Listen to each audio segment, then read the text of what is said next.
Hello students, class 11th commerce, I welcomes you. आज के इस वीडियो में हम new topic formation of company start करेंगे। तो फॉर्मेशन ऑफ कंपनी स्टार्ट करने से पहले मैं आपको फॉर्मेशन ऑफ कंपनी का मतलब बता देता हूँ। फॉर्मेशन ऑफ कंपनी का मतलब होता है कि कंपनी का गठन करना या कंपनी को स्टैब्लिश करना। फॉर्मेशन ऑफ कंपनी के अंदर 4 स्टेजेस होती हैं, that is promotion stage, number 2 is incorporation stage, number 3rd is capital subscription stage and number last one is commencement of business। इन चारों स्टेज से ही कंपनी का फॉर्मेशन कंप्लीट होता है। तो आज हम सबसे पहले प्रमोशन स्टेज को पढ़ेंगे।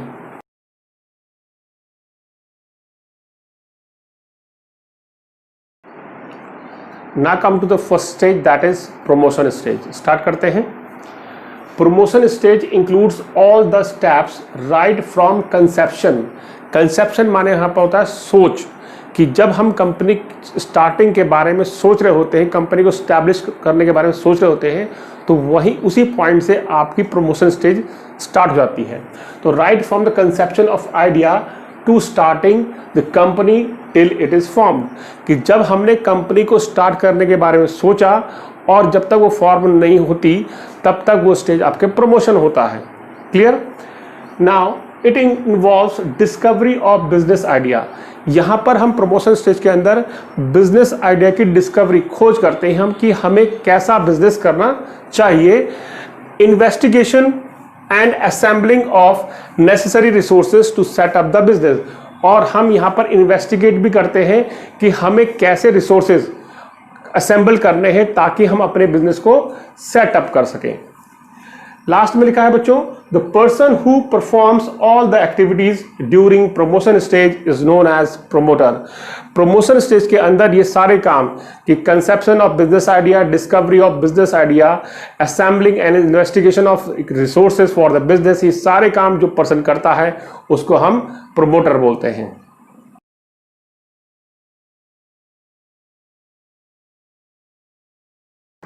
Now come to the next topic, that is the steps in promotion stage. Now start. The first step is identification of business opportunity। इस फर्स्ट स्टेप के अंदर जो प्रोमोटर होता है वो बिजनेस अपॉर्चुनिटी को आइडेंटिफाइड करता है, मींस न्यू आइडियाज़ को इन्वेस्टिगेट करता है कि हमें कौन सा बिजनेस करना चाहिए। यहाँ पर आइडेंटिफिकेशन ऑफ बिजनेस अपॉर्चुनिटी का मतलब ये भी है कि अगर आपका जो एग्जिस्टिंग बिजनेस है या एग्जिस्टिंग कंपनी है, अगर वो डाइवर्सिफाइड होनी जाती है किसी दूसरे फेस में या दूसरे फील्ड में, तो हम किस फील्ड में अपने बिजनेस को एक्सपेंड करें या डाइवर्सिफाई करें, that is also called identification of business opportunity doing by the promoter. Now come to the second step. The second step is feasibility study। The meaning of feasibility study is that doing a detailed investigation of idea generated।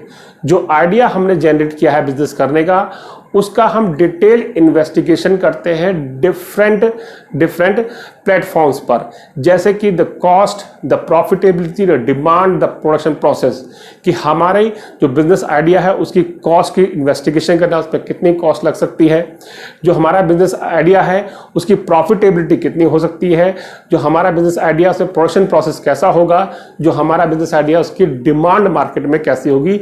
ये कुछ different platforms हैं जिसमें हम detail investigation करते हैं, उसको कहते हैं आप फिजिबिलिटी स्टडी।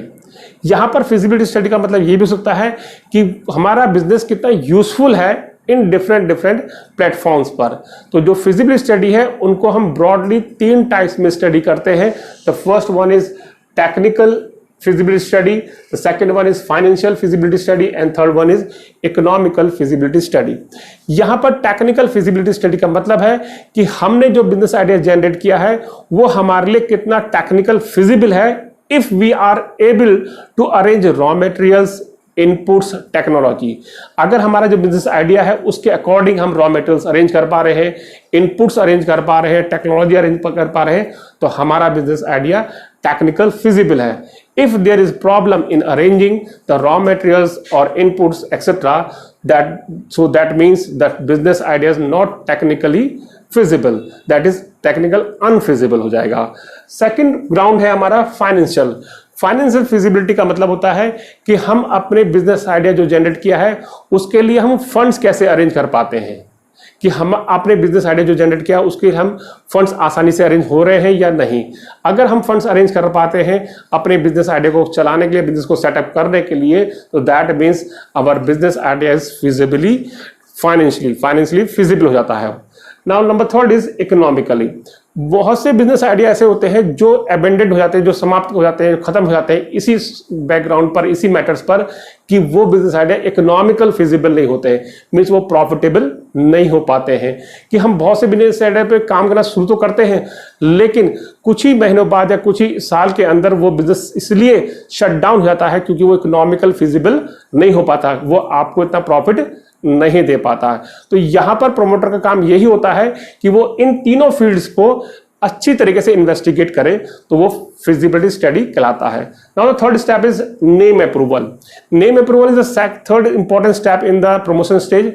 कि कोई भी दो कंपनी एक नाम की नहीं हो सकती। No two companies are names identical, उनके नेम्स सेम नहीं हो सकते। इसलिए जब भी कंपनी स्टैब्लिश होती है, जब भी कंपनी फॉर्म होती है, तो ये काम प्रमोटर का होता है कि वो अपनी कंपनी के नेम को रजिस्ट्रार से अप्रूव कराए, ताकि आपका कंपनी का नाम है वो किसी दूसरी एग्जिस्टिंग कंपनी से मैच ना हो या सेम ना हो। Now number fourth is fixing up signatories to MOA. MOA means होता है मेमोरेंडम ऑफ एसोसिएशन। तो फोर्थ स्टेप, इसमें प्रोमोटर को फिक्सिंग करने पड़ते हैं, डिसाइड करने पड़ते हैं who will sign the memorandum of association. Memorandum of association एक इंपॉर्टेंट डॉक्यूमेंट होता है कंपनी का, जिसको कंपनी के डायरेक्टर्स ही साइन करते हैं। तो जो कंपनी के सिग्नेटरीज बनते हैं पहले, वही कंपनी के डायरेक्टर्स अपॉइंट या डिसाइडेड हो जाते हैं।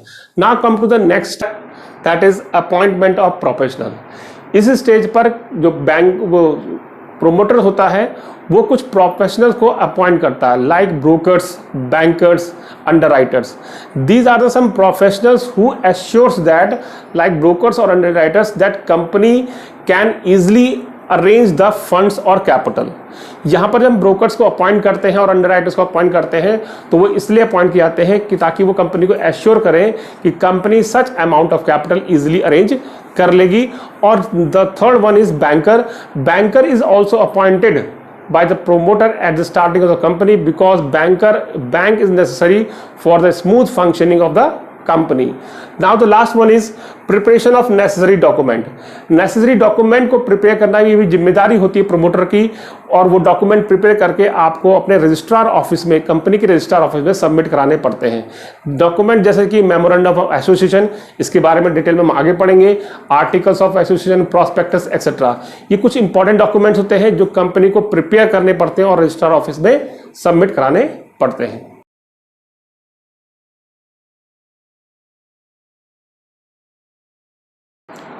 Now come to the next stage. The next stage is incorporation stage. Incorporation stage is the second stage in the formation of company. Formation of company के अंदर incorporation stage होती है, वो second stage होती है, और इस stage के अंदर कुछ steps होते हैं, उनको हम study करते हैं। तो start करते हैं। The first step is filing of necessary documents. Necessary documents को file up करना incorporation stage के अंदर पहला step होता है। अब वो necessary documents क्या होते हैं? MOA, memorandum of association, AOA, articles of association, statement of authorised capital, जो आपकी कंपनी की ऑथराइज्ड कैपिटल है उसका statement, list of directors. List of directors भी आप एक डॉक्यूमेंट के थ्रू सबमिट करेंगे। उस लिस्ट ऑफ डायरेक्टर्स के अंदर name of directors and addresses of directors भी सबमिट करना पड़ता है। Next one is written consent of directors. Next document होगा एक रिटन कंसेंट होगा, जिसमें डायरेक्टर्स एक्नॉलेज करेंगे कि they are duly nominated as the directors, वो भी डायरेक्टर्स बने हैं इस कंपनी के अंदर, वो अपनी तरफ से एक रिटन कंसेंट सबमिट करेंगे रजिस्टर्ड ऑफिस के अंदर। And last one is address of the registered office of the company. Company का जो रजिस्टर्ड ऑफिस है उसका एड्रेस क्या है, ये भी डॉक्यूमेंट के थ्रू सबमिट करना पड़ता है। The second step is payment of fee.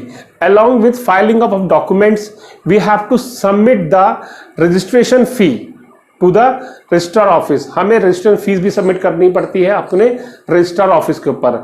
अब रजिस्ट्रेशन फी डिपेंड करती है आपकी शेयर कैपिटल पर की, आपकी कैपिटल कितनी है उसके हिसाब से आपकी रजिस्ट्रेशन फीस अमाउंट का कैलकुलेट होता है और उसको सबमिट करना पड़ता है। The third one is registration. After analysing the documents और registration fees receipt by the registrar.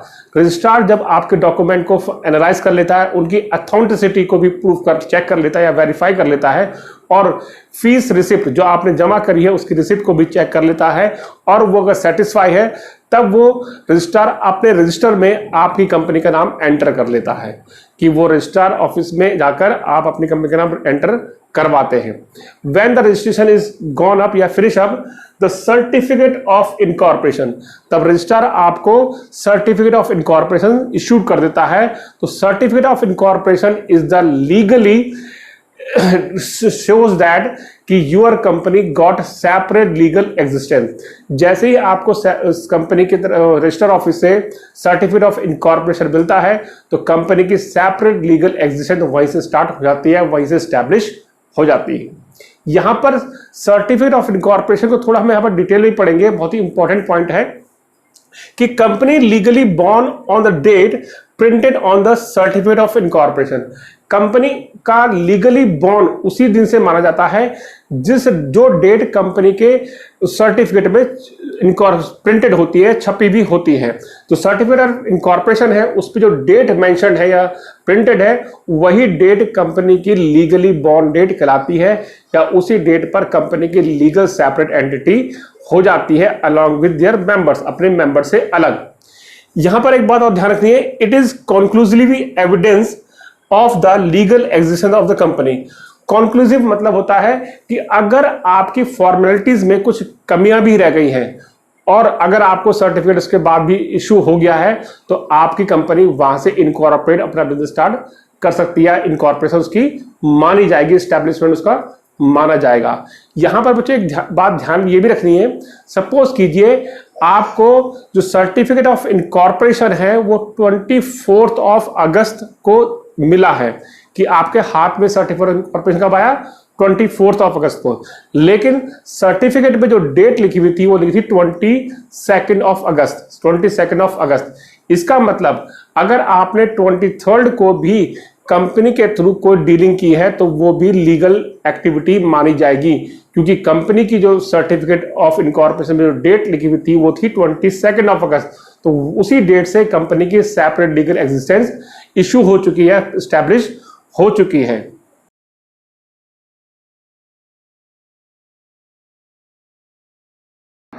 Now come to the third stage, that is capital subscription stage। Capital subscription stage start करते हैं तो यहाँ पर एक बात जरूर ध्यान रखेंगे बच्चों कि जो पब्लिक लिमिटेड कंपनी होती है और प्राइवेट लिमिटेड कंपनी होती है, दोनों में एक डिफरेंस यहाँ पर भी होता है कि प्राइवेट लिमिटेड कंपनी जब सर्टिफिकेट ऑफ इनकॉर्पोरेशन रिसीव कर लेती है तो वो अपना बिजनेस स्टार्ट कर देती है, लेकिन for a public limited company it is mandatory to receive the certificate of commencement to start the business, and certificate of commencement तभी मिलता है जब वो अपनी third stage capital subscription stage complete करती है। कैपिटल सब्सक्रिप्शन स्टेज के अंदर कुछ स्टेप्स होते हैं, उनको फुलफिल करना होता है, तो आप उन स्टेप्स को पढ़ेंगे। तो पहला स्टेप है आपका सेबी अप्रूवल। सेबी एक रेगुलेटरी बॉडी होती है और सेबी की फुल फॉर्म है securities exchange board of India. SEBI एक रेगुलेटरी बॉडी होती है जो कंट्रोल करती है आपके कैपिटल मार्केट को, ठीक है। तो यहाँ पर कंपनी के लिए जरूरी होता है, पब्लिक कंपनी के लिए जरूरी होता है कि जब वो अपने सिक्योरिटीज सब्सक्रिप्शन के लिए देती है तो उससे पहले सेबी को अपने सारे डॉक्यूमेंट सबमिट करे, और जब वो सेबी उनके डॉक्यूमेंट्स को वेरीफाई करता है तब सेबी उनको परमिशन देता है कि वो अपने सिक्योरिटीज को सब्सक्रिप्शन के लिए दे सकती है for the public. Next one is prospectus और statement in lieu of prospectus. Prospectus को मैंने पहले भी बताया था कि प्रोस्पेक्टस एक डॉक्यूमेंट होता है या एक इन्विटेशन होता है to the public for subscribe their shares और सिक्योरिटीज। प्रोस्पेक्टस इशू किया जाता है पब्लिक कंपनी द्वारा, जिसमें एक इन्विटेशन होता है पब्लिक के लिए कि वो कंपनी के शेयर्स को सब्सक्राइब करें। यहां पर एक बात और लिखिए बेटा, a statement in lieu of prospectus. जब कोई पब्लिक कंपनी अपने प्रोस्पेक्टस को सबमिट नहीं करती है रजिस्ट्रार ऑफ कंपनीज के पास, तब रजिस्ट्रार ऑफ कंपनीज के पास एक फॉर्म होता है जो सिमिलर होता है प्रोस्पेक्टस की तरह, उसको फिलअप करना पड़ता है, और वो फिलअप करने के बाद कंपनी अपना सेकंड स्टेप कंप्लीट कर लेती है। तो मैं यहां पर दोबारा बोल रहा हूं, statement in lieu of prospectus का मतलब है जब कभी कंपनी अपना प्रोस्पेक्टस, खुद का प्रोस्पेक्टस जो आर्टिकल्स ऑफ एसोसिएशन में होता है वो कंप्लीट या बनाती नहीं है, at that time that particular public limited company fill up a form that is called statement in lieu of prospectus with the registrar of the company। वो registrar of the company के पास वो form fill up करती है और वो form similar होता है आपके प्रोस्पेक्टस की तरह, उसमें ब्रीफ इंफॉर्मेशन होती है कंपनी के बारे में। Now the third one is appointment of banker, broker and underwriter. जब हम सब्सक्रिप्शन के लिए शेयर्स इशू करते हैं और एप्लीकेशन मनी कंपनी को रिसीव होगा तो वो ट्रांजेक्शन किसके थ्रू होगी? बैंकर के थ्रू। तो यहां पर कंपनी को एक बैंकर अपॉइंट करना पड़ता है। And the brokers and the underwriters, these are some professionals who appoint by the company which help in issue of shares, जो शेयर्स इशू करने में हेल्प करते हैं कंपनी के। Now third one is minimum subscription. Minimum subscription एक बहुत ही important point है। जब कोई public limited company securities issue करती है तो सेबी की गाइडलाइंस है कि पब्लिक लिमिटेड कंपनी तब तक शेयर्स अलॉट नहीं कर सकती जब तक कोई public limited company minimum subscription को अचीव ना कर ले। अब यहां पर मिनिमम सब्सक्रिप्शन क्या होता है? मिनिमम सब्सक्रिप्शन होता है 90% of the total issued of shares. अब सपोज कीजिए कंपनी ने 10,000 शेयर्स इशू करे of ₹10 each. Number of shares यहां पर है 10,000। अब जब तक कंपनी 10,000 नंबर ऑफ शेयर्स का 90% एप्लीकेशन रिसीव नहीं कर सकती, मींस 9,000 शेयर्स पे एप्लीकेशन रिसीव नहीं कर सकती, तब तक वो अलॉटमेंट ऑफ शेयर्स नहीं कर सकती। तो यहां पर मिनिमम सब्सक्रिप्शन रिसीव करना जरूरी है ताकि आपका जो मिनिमम सब्सक्रिप्शन स्टेज है वो कंप्लीट हो जाए और आपके पास मिनिमम पैसा कैपिटल के फॉर्म में रिसीव हो जाए। Number third one, next one is application of stock exchange. Application of stock exchange का मतलब है कि जब हमें कंपनी के शेयर्स या सिक्योरिटीज इशू करने पड़ते हैं तो हम अपनी कंपनी के नेम को लिस्टेड करवाते हैं स्टॉक एक्सचेंज के अंदर। स्टॉक एक्सचेंज के अंदर लिस्ट करवाने के लिए हमें कंपनी के डॉक्यूमेंट्स दिखाने पड़ते हैं, फाइल अप करने पड़ते हैं या सबमिट करने पड़ते हैं स्टॉक एक्सचेंज पे। जब स्टॉक एक्सचेंज हमारे डॉक्यूमेंट्स वेरीफाई कर लेता है और साइड बाय साइड, बहुत इंपॉर्टेंट पॉइंट है, फाइनेंशियल साउंडनेस चेक कर लेता है, तब वो हमारी कंपनी को लिस्ट करता है स्टॉक एक्सचेंज के अंदर। अब स्टॉक एक्सचेंज के अंदर जैसे ही हमारा नाम, कंपनी का नाम लिस्टेड होता है तो कंपनी उसी किसी भी स्टॉक एक्सचेंज में लिस्ट करवा के अपने शेयर्स को या सिक्योरिटीज में डील करती है, उन्हें खरीदवाती है और बिकवाती है। And the last one is allotment of shares. Allotment of shares का लास्ट स्टेप होता है इन कैपिटल सब्सक्रिप्शन स्टेज। इसमें अलॉटमेंट ऑफ शेयर्स किए जाते हैं, शेयर्स को अलॉट किया जाता है शेयर होल्डर्स को, और एक return to allotment form fill up करना पड़ता है जहां पर कंपनी के जो शेयर होल्डर्स हैं उनके नेम्स और एड्रेस कंपनी फाइल अप करती है, सबमिट करती है to the register of the office.